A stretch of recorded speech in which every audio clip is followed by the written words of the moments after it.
have today. But God also loves people so much that he gave them a free choice. All the political and economic problems on planet Earth come from bad people and their choices to commit evil, not from God.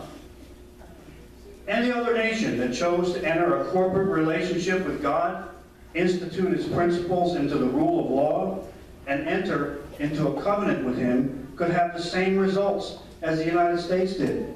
No reason for any country to be jealous of the United States. The supreme law of the land, the Constitution, is an inspired document based on the Bible and the infallible wisdom that it contains.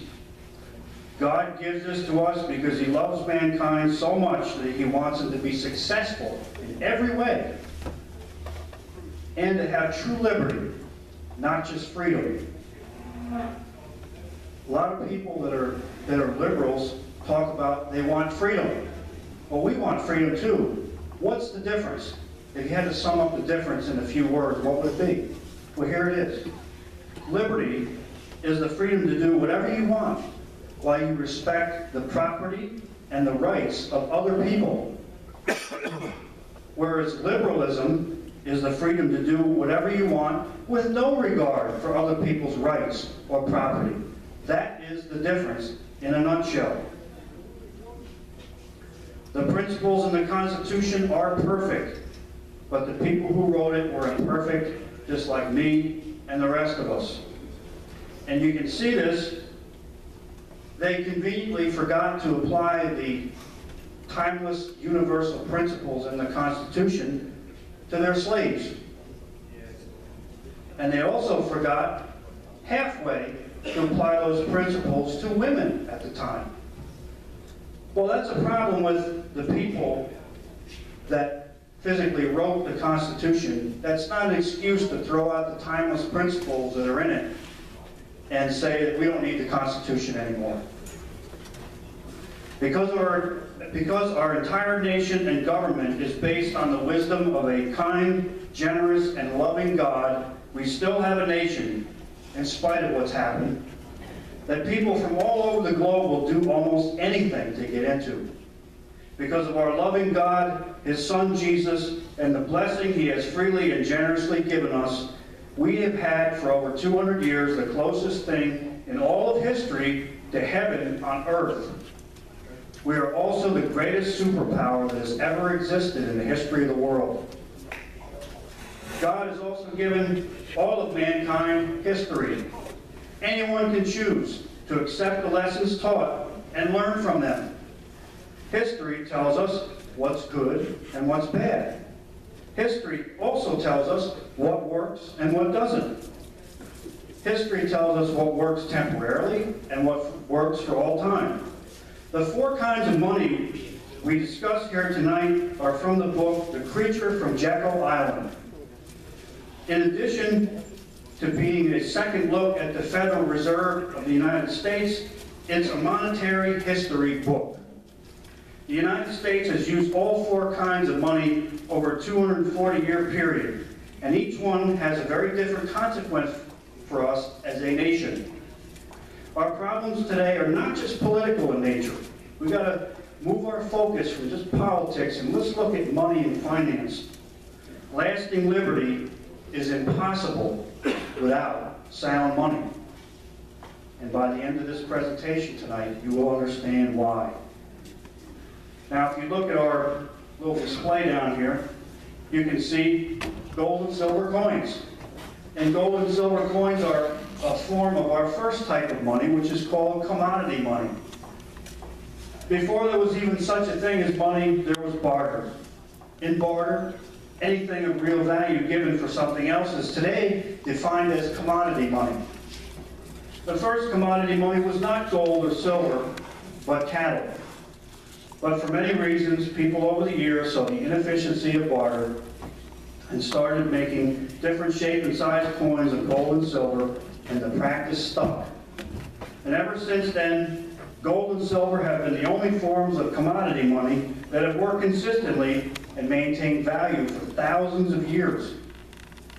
Silver and gold were created by God out of love for humankind to serve us as money. Only God can be trusted to make money, to create money. Thank you. Our part is to form it in coins, bars, or jewelry, and just use it. That's our part, and that's our only part.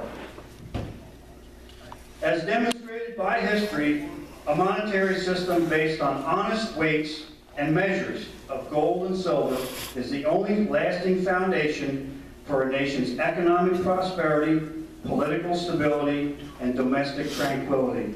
Many other things have been tried, none of them have worked. The Byzantine Empire flourished for 800 years without an economic collapse.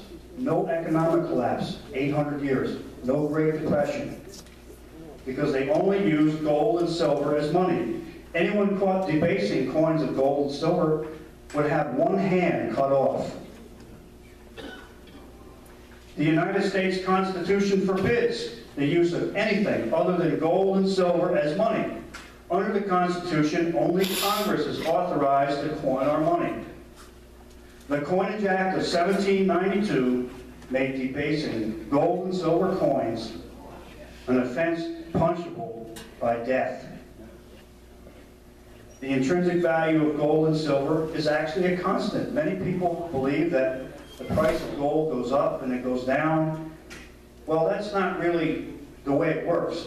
Really the way it works is that the value of gold or silver is a constant, the intrinsic value. It's a constant. And when the price of gold or silver goes way up, that's telling you that our currency, our money, is worth less. Whereas when the price of gold is very low, it's telling you that our dollar is very strong. So that's contrary to what most people think. So if you thought that before, now you know better. Gold and silver are a true store of value. They empower individual wealth accumulation and the ability to store the value of your labor or goods sold without any loss. Try that with money in the bank today. The use of gold and silver for all in a nation imposes restraint, accountability, and order on government. And just a brief history of commodity money. Gold and silver coins as commodity money have been around for thousands of years. The first to be used in America was foreign coins of gold and silver. The United States started making official U.S. money out of gold, silver, and copper after the Coinage Act of 1792. The last commodity money to be issued was silver half dollars, quarters, and dimes. Their production in 90% silver ended in 1964, and they made half dollars and 40% silver until 1970. And then that was it for any real money. Okay, Mark, if you would change our display, please.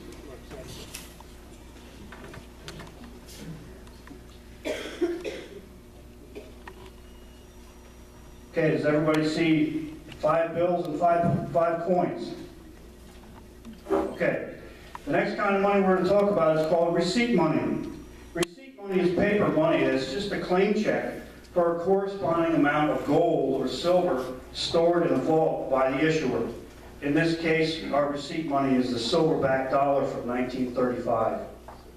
Receipt money derives its value from gold and silver, and receipt money only has value because of the gold and silver that backs it.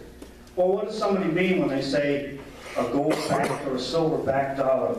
It means exactly what that display is showing you, that every single piece of receipt money that's going around in circulation out there has a corresponding amount of gold or silver that goes with it, that's in a vault at any time. Anyone can bring it and redeem it for that gold and silver.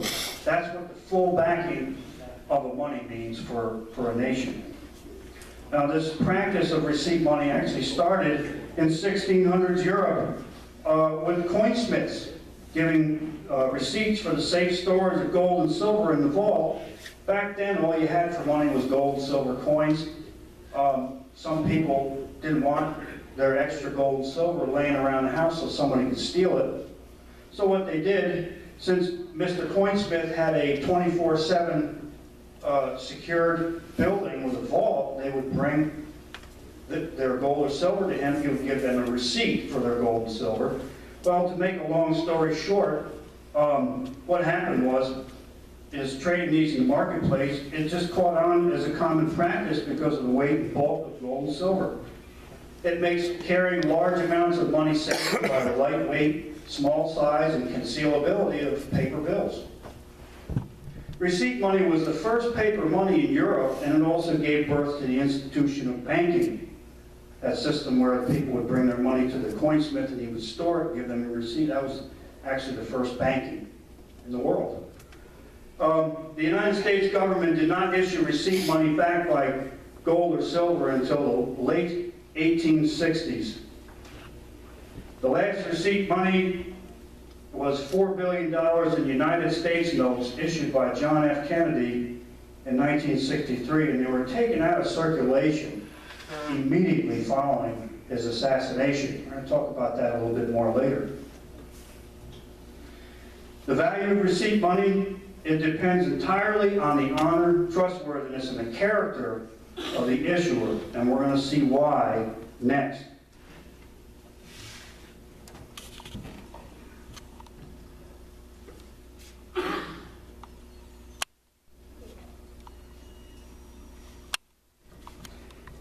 Our next money is fractional money. It's a corrupted form of receipt money. It's a result of the issuer of receipt money doing one of two things, or both. One, creating more receipts than gold or silver that exists, and spending or lending them in interest. Or, spending the gold and silver in the vault and loaning it out for interest without the owner's knowledge. Fractional money actually allows the issuer to create money from nothing and loan it at interest. This system basically allows the issuer of fractional money to steal from the users. Fractional money actually gave birth to the practice of fractional reserve banking, which was the practice adopted by the Bank of England, the world's first successful central bank. And this is our main problem today, is central banking. Central banking propelled England to become a global empire.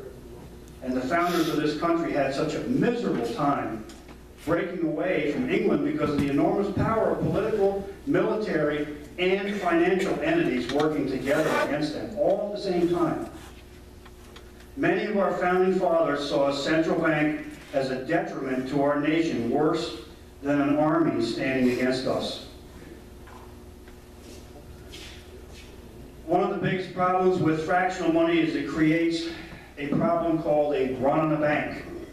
And all a run on the bank is let's pretend those 5 pieces of receipt money, or fractional money, they're all circulating around in the economy, and something happens. People start losing confidence, so they all come back for their silver, all at the same time.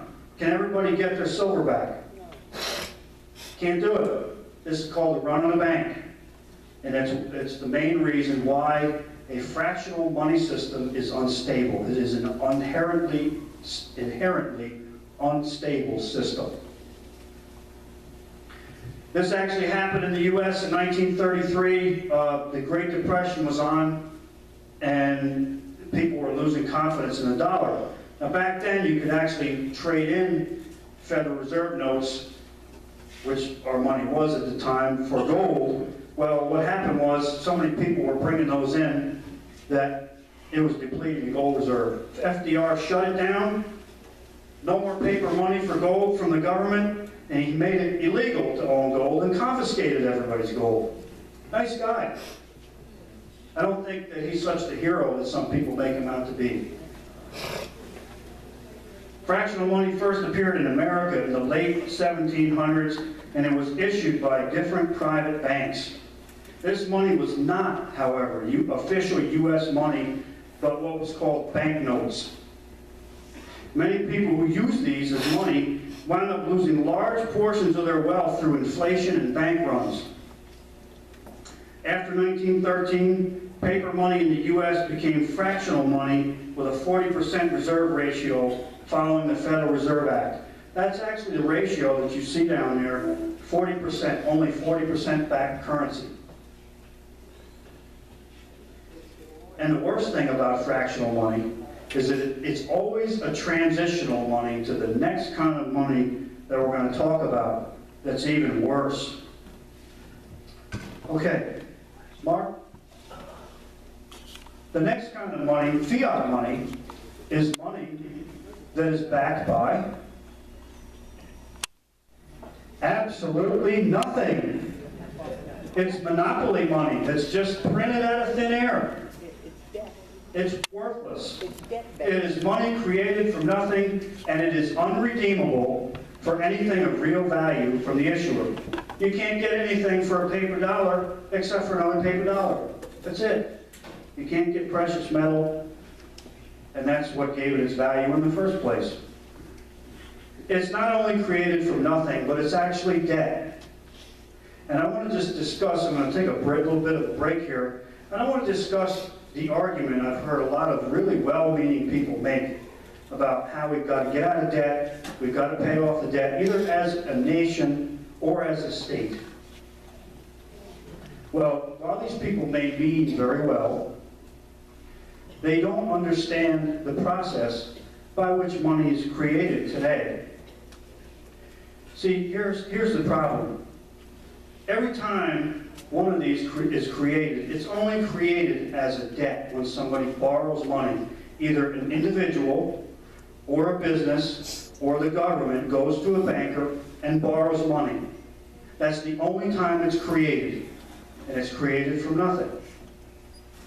So what's the problem? Why can't we pay off the debt? Here's the problem. When they create this from nothing, what they don't create is the interest money required to pay this off. The interest money required to pay this off has to come from all the other dollars out in circulation that are created the exact same way. So, to sum it all up and make it real simple for you, as the money supply grows, the total money supply in the United States, as the money supply grows, the total debt is always at a level higher than the money that's available to pay off the debt. So when somebody tells you we must get out of debt totally as a nation, they're telling us that we should be trying to do something that is systematically and mathematically impossible under this current financial arrangement. It's impossible to pay off all the debt, private and public. And the system was designed that way. Fiat money is a tool for the issuer to steal from the user, and it's a bad boy's claim check on your life, your time, and your freedom. It's a tool of totalitarianism and causes all the following. Unnecessary taxation. The U.S. became a world power in the early part of the 1900s, and we never had income tax. Never. Why do we need it now? Why did we need it after 1913? The answer is we don't. It causes inflation. Most people think of inflation, the average person that is on a fixed income, what inflation means to them is that everything goes up but my paycheck. But what that actually is, that's a symptom of the real problem, and the real problem is the printing of money from nothing by a certain small group of people, and it goes out and it dilutes the money supply where you are, and it makes the dollars in your pocket worth less. It causes wealth confiscation. It causes wealth redistribution and expansion of the welfare state. It causes a constant, perpetual cash flow that government and banks use for illicit expansion of themselves at your expense. It destroys the individual's power to actually own anything. I could talk for an hour about that. We don't have time for that tonight. But it destroys your ability to actually own anything. If you read this, you don't actually own it.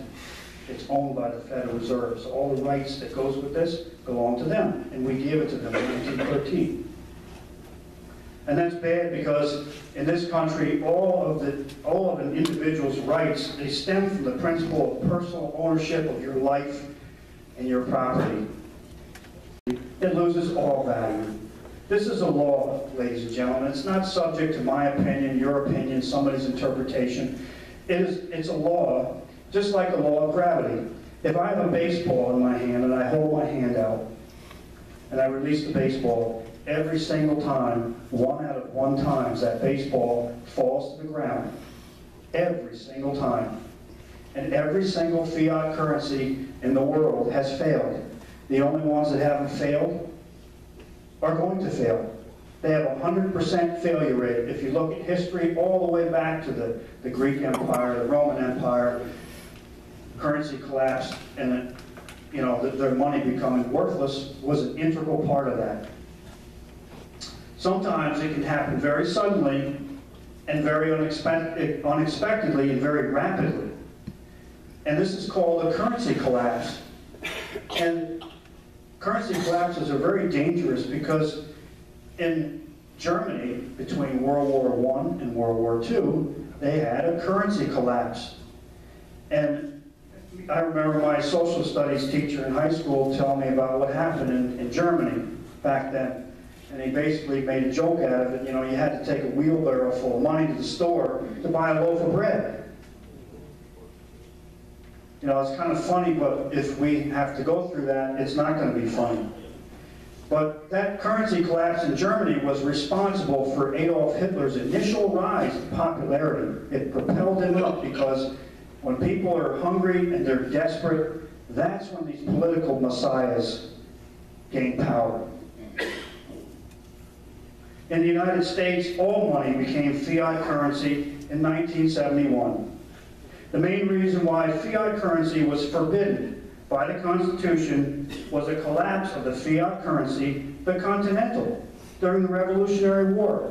Actually, the first official U.S. money, which was made by all different states back then, I believe, it was a fiat currency. It was created during the Revolutionary War to pay for a war, because war is expensive.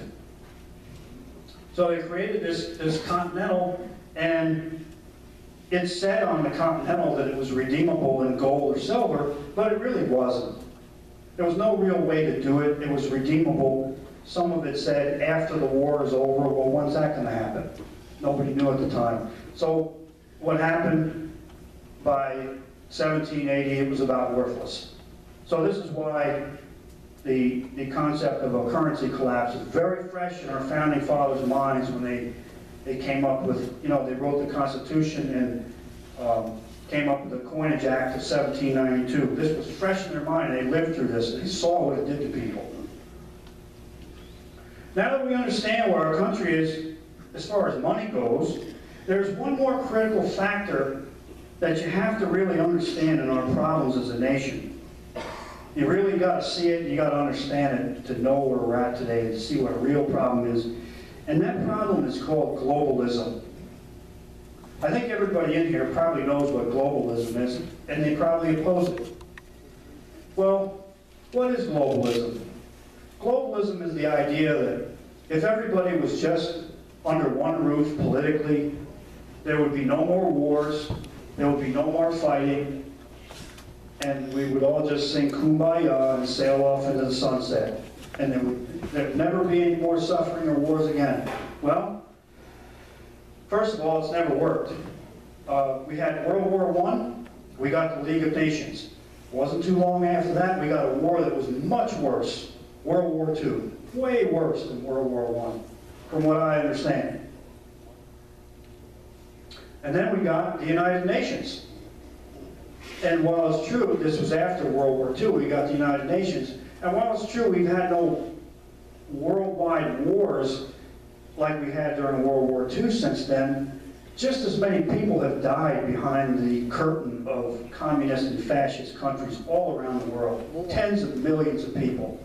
So it really hasn't stopped the death and suffering around the world. It's kind of changed where it is and how it happens. So it's never really worked. Well, why is it wrong? Why is globalism wrong? Because Satan's behind it.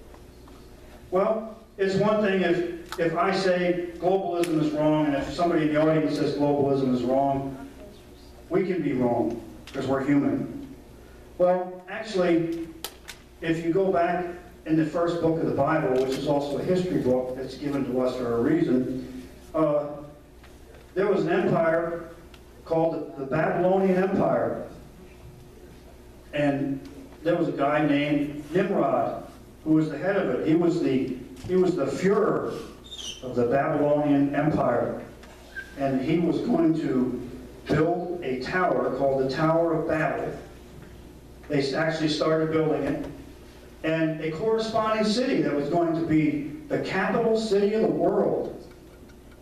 Well, according to the Bible, God came down and saw what they were doing. And what did he do? He confused their language and he spread them abroad. I don't know how he did it, I just believe it. So, different tongues, he spread the people out, different nations. That was God's idea. Why did he do that? You can see a perfectly clear example of why he did that during World War II, when he had Adolf Hitler come to power. Because God uses, if one nation gets out of control and they need to be disciplined, judged, or just taken out altogether, God can use other nations to bring them up and bring them against that nation that's doing those horrible, rotten things that they did. So separate nations, separate tongues, God's idea, good idea.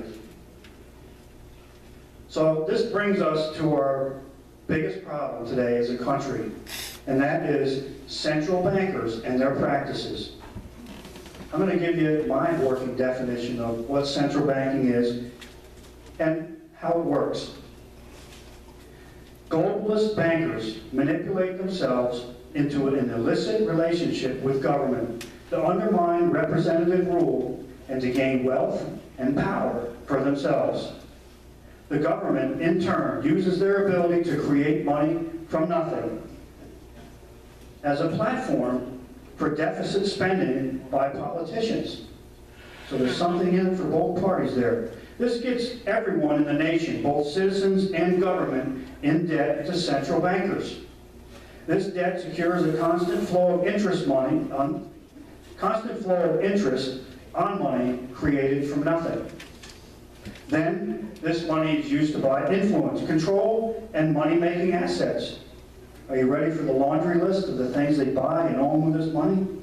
They buy TV stations, radio stations, newspapers, news networks, leftist websites and social media, political parties, political organizations, political action groups, lobbyist groups, colleges, universities, motion picture companies, publishing companies, music labels, nonprofit organizations, labor unions, and even finance community agitation groups like Occupy Wall Street.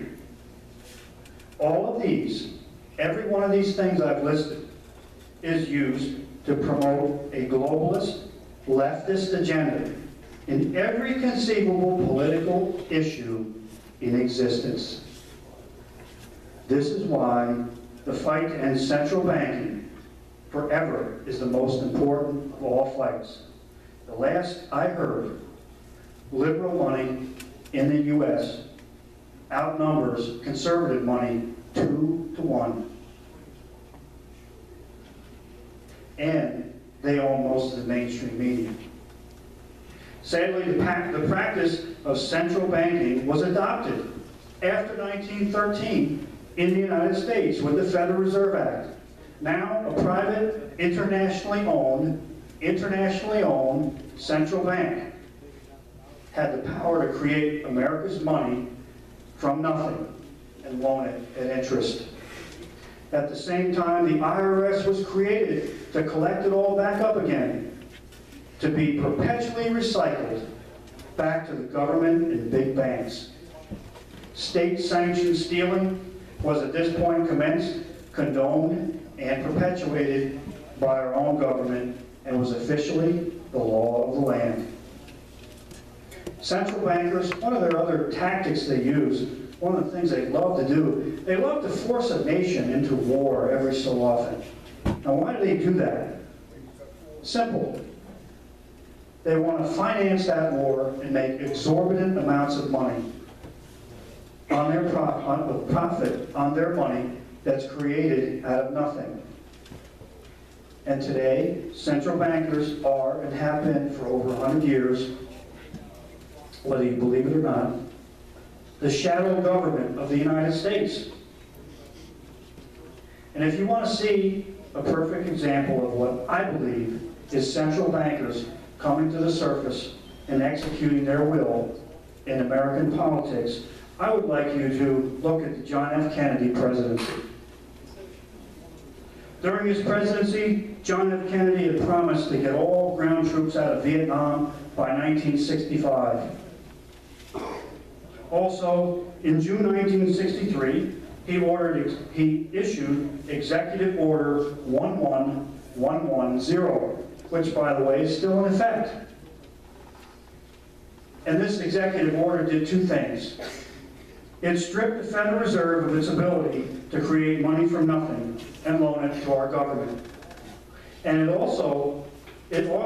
authorized the issue of silver-based dollars. 5 months later, he was assassinated. I guess what he wanted to do was bad for business for central bankers and the Federal Reserve of the United States, which is not federal, and it's not a reserve, and it's not a bank. And immediately after his assassination, his silver-based dollar, the United States notes were immediately removed from circulation. Wow. And in 1964, the war in Vietnam escalated for no real reason. What a coincidence. Have you ever wondered why most people in our country seem to be subject to stricter and harsher laws all the time, but another much smaller group seems to get away with murder, corruption, and scandal? A quote from Mayor Amschel Rothschild, who was a central banker, one of the first, explains this clearly. Permit me to issue and control the money of a nation, and I care not who makes its laws. The point where we lost control of our money as a nation was the point, the very point, where we started to lose all of our other freedoms, our national sovereignty, and the rule of law. This is why we will never be truly free in America until we return to sound money. At the end of all things should be love for people, not the love of power or money. And so it should be with a nation's government and its financial system. Okay, so where are we at today with all this that we learned tonight? And what's going on in our country and in our world? Well, first of all, the dollar is quickly losing its reserve status. In 1944, the world entered the Bretton Woods Agreement, and in that agreement, the United States dollar became the main universally accepted currency of the world. And that, coupled with the fact that we had most of the gold in the world at that time, that propelled us to become a superpower. Those two factors there. And both of those things are kind of faded away now. Our dollar started losing reserve status around the year 2000, and it really accelerated around 2010. And this is what enables us to have such a high standard of living in the U.S., is this reserve status. And today, I don't know if anybody really actually knows if there's any gold still in Fort Knox. I don't. But I have a strong suspicion it's not there anymore. So what else is going on? Well, the dollar and all the other currencies of the world, they're all losing value. They're all collapsing. Just like fiat currencies do. We are at an unprecedented time in history where all the world's currencies are fiat and governments all over the world are printing money like crazy. This is setting the stage for a worldwide currency collapse. Central bankers see a worldwide currency collapse and a debt crisis as a platform for a total takeover of the world's governments and confiscation of the world's wealth. I believe these people know what they're doing, they know this is coming, and I believe it's the reason why there's been a gun control push that's gone around the world in the last 30 years, and now it's here, or at least it was. Why is that? I believe it's because they know this system's going to collapse, they know the chaos that's going to come out of it, and when it happens, they don't want you to have your guns. That's why I believe they're going around and trying to get all the guns out of everybody's hands. It has nothing to do with anybody's safety. It has to do with central bankers and world government, in my opinion. I see a worldwide currency collapse as an opportunity to expose central bankers for what they are and what they do and the misery and pain that they cause, and an opportunity to bring them to justice. Not just get rid of central banking, but bring central bankers to justice. In the United States, Donald Trump was just elected president. I voted for him too. I was much happier to see him than Hillary. But here's the bad part. The Trump administration is loaded with people with ties to central banking interests. Stephen Mnuchin, Treasury Secretary, and Wilbur Ross, Commerce Secretary, being the most prominent. I have not heard one word from Donald Trump about returning the United States to a gold and silver-based monetary system. Okay, that concludes my presentation tonight. I just want to mention, I do have a table in the back. The table in the back has materials related to this presentation tonight, and there's some information on my book and my business, if anyone's interested. When I was about 35 years old, I started noticing that I was getting a little frustrated with the direction of my finances and my career, and I didn't understand why. So what I did was, I wrote the book that I never had, and it's called Keep More of Your Money. And it's a simple book that a third grader could read. 7 simple principles that apply to everybody concerning money. And then at the end, I apply them, I put them all together, and I basically give practical, realistic suggestions that the average person can take anywhere for preparing for the collapse of all the world's fiat paper currencies and electronic currencies. So that's in the back there too, if you're interested. That's all I have tonight. I'd like to open it up for questions if anybody has any. Hope that I can answer it for you. Anybody have any questions?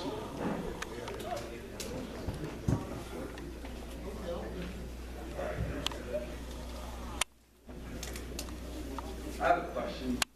I think there's only $19 trillion in gold in this world, and I'm not sure how much silver. And as far as debt, it's at $21 trillion.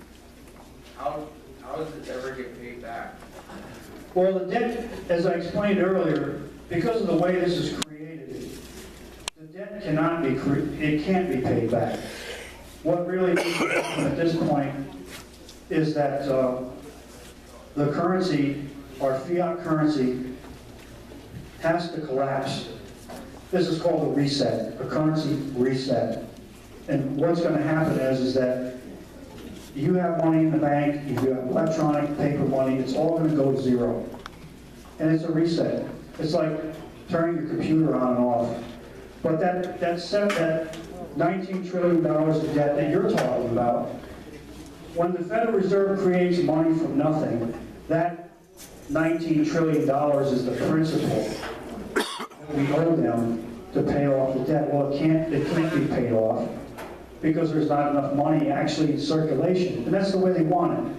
Because as I explained earlier, that fiat money, it's a claim check on your life and your freedom. And that's the way they designed it. They designed it so that we have to default, and we have to give them everything we own and our freedoms and the firstborn baby and everything else to pay them off. And that was all planned that way. So it's impossible to go back to the gold standard? No, it's not impossible to go back to the gold standard. It's just under the current financial system, it's impossible to pay off the total debt. We could go back to a gold standard, but we would have to take this whole system